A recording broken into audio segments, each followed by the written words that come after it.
Hey everyone! Today we are diving into one of those images you find online that just makes you scratch your head. It's this super colorful map claiming to show the top empires of the world.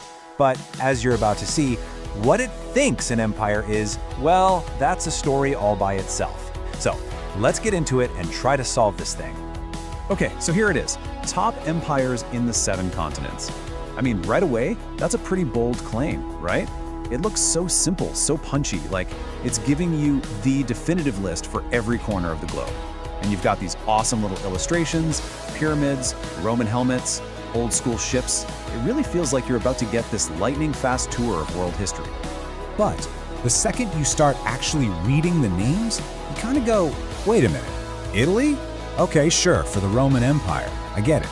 Egypt? Yep, makes total sense. But then you see Canada? Fiji? Suddenly, the rules of the game are not so clear at all. The choices this map makes are just so fascinatingly weird. We have to figure out what's going on here. All right, to crack this code, let's start with the easy stuff. You know, the parts of the map that look exactly like what you'd expect to see in a history textbook. Let's call them the usual suspects. So just for a second, think about it. When I say the word empire, what pops into your head? Are you picturing Roman legions marching in formation? Or maybe huge territories on a map, all one color? Dynasties that last for hundreds of years? Whatever it is, hold that thought. Let's see if the map agrees with you, using our first set of clues. Okay, check out this first batch. A lot of these names feel right, don't they? In Europe, you've got Italy, which is obviously standing in for the massive Roman Empire. Over in Africa, we see ancient powerhouses like Egypt and Ethiopia. And in Asia, well, you've got the heavy hitters, China and India. See? All of these fit that classic idea of what an empire is, these huge historical powers with tons of influence. So, there's our baseline. This first group makes it seem like the map's definition is pretty straightforward, right? We're talking about big ol' empires, known for conquest, culture, the whole deal. Simple. Well, hold on, because this is exactly where the map takes a very, very sharp turn. And now for part 2. This is where the plot really thickens. We're diving straight into the mystery by looking at the map's most, let's say, creative choices for North America and Oceania. And here they are. So for North America, we've got Mexico. Okay, you could argue that's for the Aztec or Maya maybe, but then the United States and Canada. And for Oceania, you have Australia and New Zealand, followed by number 3, Fiji. Now, hey, no offense to Fiji, it's an amazing place, but putting it in the same category as the Roman Empire, that's a choice. And this is the heart of the problem, isn't it? I mean, how can a modern nation like Canada be on the same list as ancient Persia? What on earth is the definition of empire that includes both the historic Mali Empire and modern-day Australia?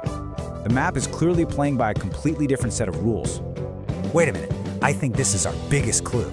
If you look really closely at the little pictures on the map, you can actually see the split. The classic empires, like Italy, get a Roman helmet icon, but the United States, it just gets its own flag. Ah, the map isn't showing just one kind of empire, it's showing 2. You've got your old school, historical empires of conquest, and then you have these modern nations of influence. Okay, I think we have it. We've gathered all the clues, right? We have the classic empires, we have the modern nations, and we have the little icons that split them into 2 groups. It's time. Let's put it all together and figure out what this map actually thinks an empire is. So, here's the big reveal. This map isn't using a strict textbook definition of empire at all. Not even close. It's using a really broad one. For this infographic, an empire is basically just a country with significant power and cultural influence in its part of the world. And it doesn't matter if that power was from 2,000 years ago or if it's happening right now.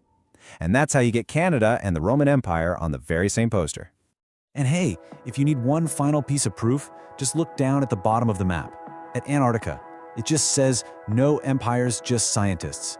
It's this funny, kind of cheeky little note that seals the deal. It confirms the whole thing is about nations and human power. And well, Antarctica is peacefully exempt from all that drama. So when you get right down to it, the real point of this map isn't about being a perfect history lesson, not at all. Its real genius is that it's an amazing conversation starter. It makes you stop and ask, well, what do we even mean when we say empire? Is it all about land and conquest and armies, or could it also be about economic power, cultural influence, modern-day soft power? So yeah, this map is less of an answer and way more of a question that it's asking you. It throws ancient history and modern countries into a blender just to see what happens, to challenge the labels we use. So I'll leave you